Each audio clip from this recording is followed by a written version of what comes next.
bulungi akola kuba bulungi and tulwanyisibwa abantu ab'enjawulo because I know president is what is an order. Yeah, it is a direct order.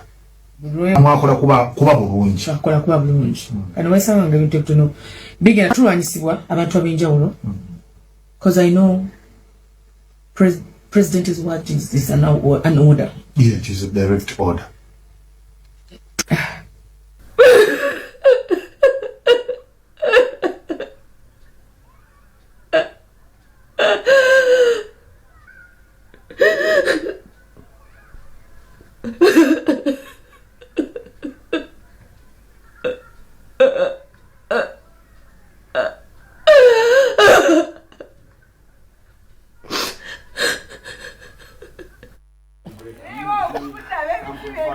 Nedda sebo lero nedda ngena nyoma producer. Agamba tugambe ki? Producer ayagala munno ngambe emiranga ya editor sija. Naye ina copyright y'emiranga gya Kusaasira akaaba atya. Wangi sebo editor producer Kusaasira akaaba atya. Ne banna. Musibu atya. Baba wants to bachimanyi nteri SC. Asa mu office za waliyo. Mwa tumale fira muno. Akabaja. Waina copyright y'enkaaba y'akaaba atya. Alemeddeko sibwati atya. Akaaba atya tuwenga akaaba. Naye kibannange kisooka kasooka olekega honage. Yali ku show ya Dictator Mark Cruise. Kati ya Dictator Mark mwali mtuwaddeyo short nga atunulira akaaba. Omajiza okulaba omukyalo omukulu gwakula owulira nga akaaba. Mu script yali alina kaaba yali alina kukwata mukaabi si musunzi. Yakira. Twali kutalisa Dictator Mark nga alina question mark. Kusaasira ekikutwala okkaabira ku radio etali kamera. Waki wakifuna? Waki wajja wane? Wandizo no kamera emitwale 5 nga gikutunuddemu okaabi.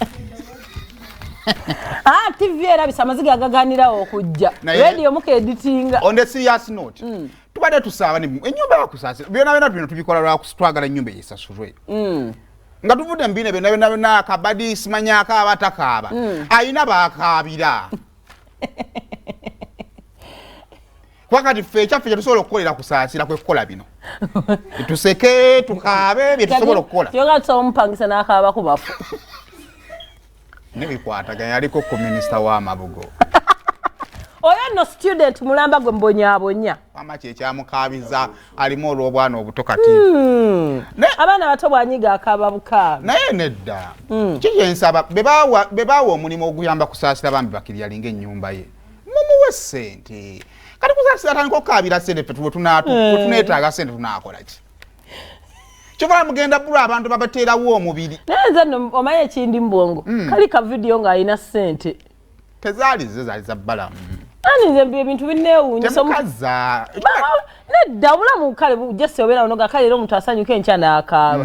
Kasi sikiriza nti oli kase eyalina ssente. Byaliwo.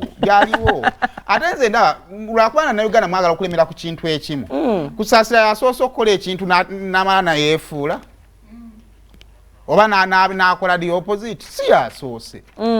So tukiremerako ennyo ekyo nenze kyensaba mu bulungi bannanga abalina okuyamba Kusaasira omuwa kasente mukamuwa gye ennyumba ye.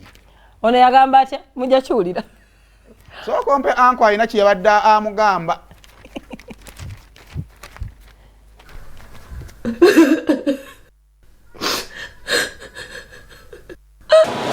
Mujja kiwulira. Mama nzenga nzijje luddawo. Abamanyi bagambanga nti muli ku saidi nkyamu. Naffe tulina amabanja gaffe mangi kati Kusaasira bamugoba batya mu nnyumba ate esimbawo ku kifo kyonna nti akalulu kamutwalira ssente. Ffe akalulu katutwalira ssente n'ennyumba zaffe ne bazikoona.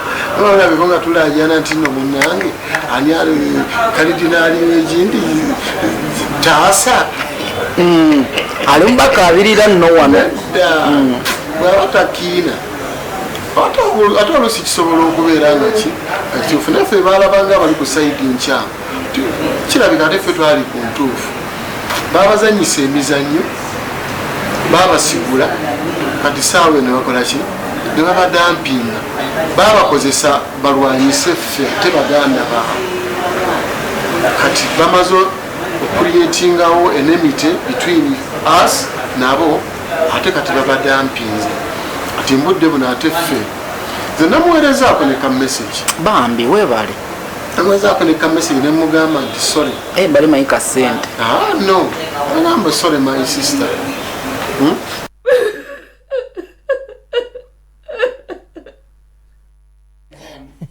ekyo mbadde nsaba kikome mbadde nsaba kikome katudde ku serious part eyeetaaga ssente